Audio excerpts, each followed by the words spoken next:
Sexual content is always come into question on the internet, and now in 2024, with how desensitized people are and with how normalized it is, I think it's time that we take a long, hard look at how these things are affecting today's society. What's going on, everybody? Look, let's get right into the meat and potatoes of the situation. I saw a tweet the other day where Candace Owens was talking about the call for the ban of pornography. She says, ban pornography, it's a psychological weapon intended to weaken our men. Now, Candace Owens is a little bit extreme, but there may be some credibility to what she's saying. In a follow-up tweet with not too much context, she says, I'm sorry to hear this, an important story to share. This is where it gets important. Yes, pornography is a psychological, spiritual weapon to deprave the tastes of men and women. Every year, the porn offered becomes more depraved. They introduce young-looking boys and girls, slur, etc. Now, I believe since then she's deleted the tweet, but to be honest with you, Candace Owens is kind of right here. Adult websites have taken over, and with the introduction of OnlyFans, the idea of pornographic content being normalized is really here. And I do think that there are some bad things to talk about when it comes to pornography. First and foremost, it does affect how you view people of the opposite sex. It also does affect how you view intimacy. These things become almost null and void mundane acts or activities because you see it so much, so often, you consume so much of it. There are thousands and thousands of videos on the internet when it comes to pornography, and especially when you have sites like Twitter having bots push it down your throat every single day, you're gonna become normalized to being what it is. Even as I look for this tweet and other tweets about this specific topic, every reply in the comment section just so happened to be more pornography. And we can't forget about the addictions that come from this overstimulation that people have. When people are looking at and consuming pornography on a day-to-day basis, it almost seems like it's something that they must do. Rapper Kanye West has even talked about how he's had a pornography addiction, and people have talked about how at different times they would walk into studios and he would just have it plastered on the screen. And especially when the younger communities get a hold of these things that they can't quite understand, they do two things. They overconsume and they can't rationalize what they're doing and why they should probably stop. There are so many young men that are talking about being on honey packs and taking rhino pills at the ripe old ages of 16, 17, 18 through like 25, and it doesn't make too much sense. You wouldn't need these things if you weren't overly stimulating yourself and pumping your stuff with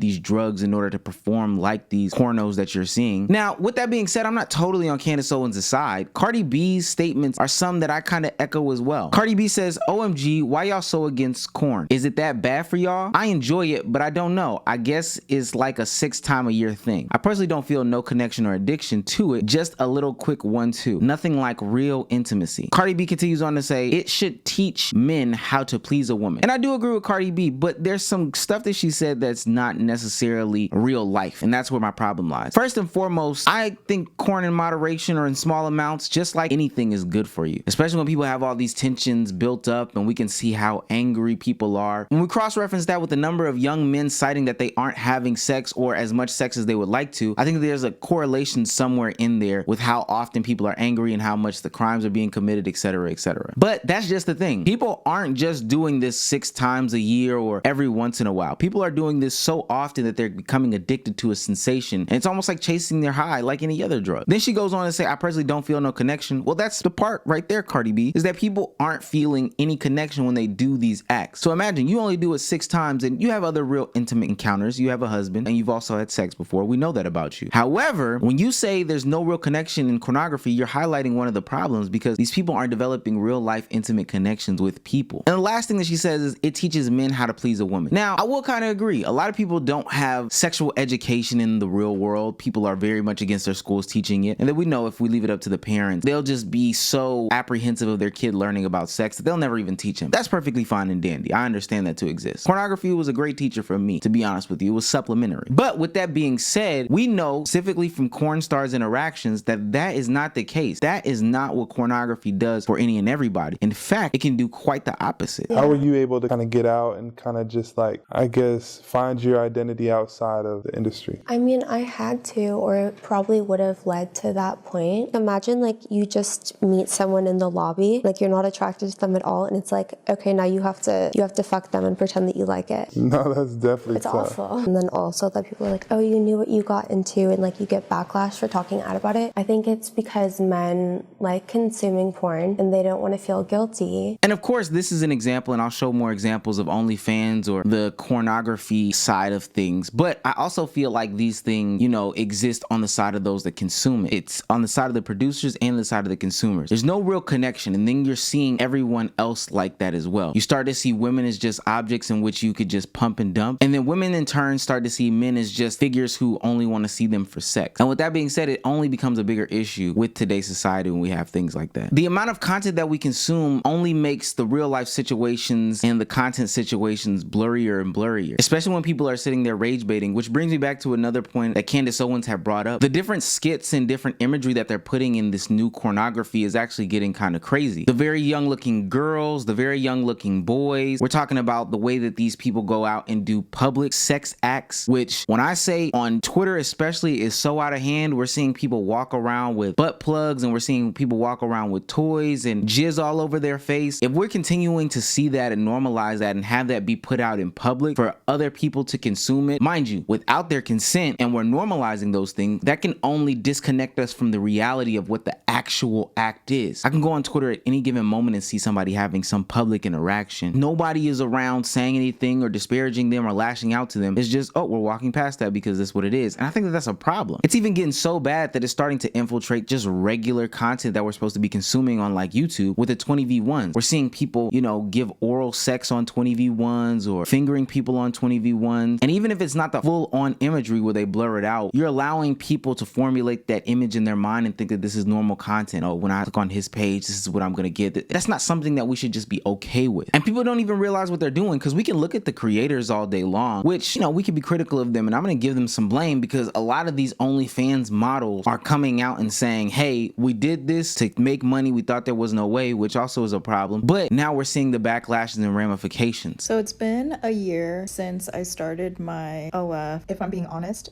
my mental health since I've started this has just slowly like been on such a decline. And I would say that it started maybe where about like maybe 6 months into doing this, I started to get super burnt out. I started to just feel really differently about like the types of messages that I was getting. I guess I'm trying to say there's no amount of money really that you can give me to like make me feel like giving myself away in certain aspects, even if they're just a few photos or whatever online. When I have spoken about OF, it's typically been in a light where it's like fun, it's art, you make money. But if I'm being so honest, that really is like the only upside to doing it. Wow. The ability to very quickly make extra cash. And see, people have been saying this for a long time. Overconsumption can lead to bad feelings. It can lead to overstimulation. It can lead to you not feeling the best about yourself for the things that you did. Sure, in the short term, the money or whatever the case may be that you were gaining from whatever you were overconsuming or doing might feel like the best bet. And it's sad because, you know, as a society, we've talked about capitalism being the only way to escape and all these things being uplifting, but the chase for capitalism is something that a lot of people don't talk about. And in a lot of the realms, they aren't good chases. Nobody talks about the long game. The long game isn't popularized, all that stuff. It's always about the quick, fast money. So you start to overconsume things. You sit there and you make a lot of content on OnlyFans. You do 67 hours worth of streaming. You make a lot of YouTube videos. You know, you sell drugs. Whatever you're doing, you overconsume it. And ultimately burns you out and you feel dead inside. You don't feel fulfilled. And at that point, you start to even question if the money is even worth it. Now, she made her bed. She's going to have to lay in it. But what I'm saying is 100% fact. And then we're not talking about how these things even play on the interactions that you have with actual people. And it's not to say that I don't have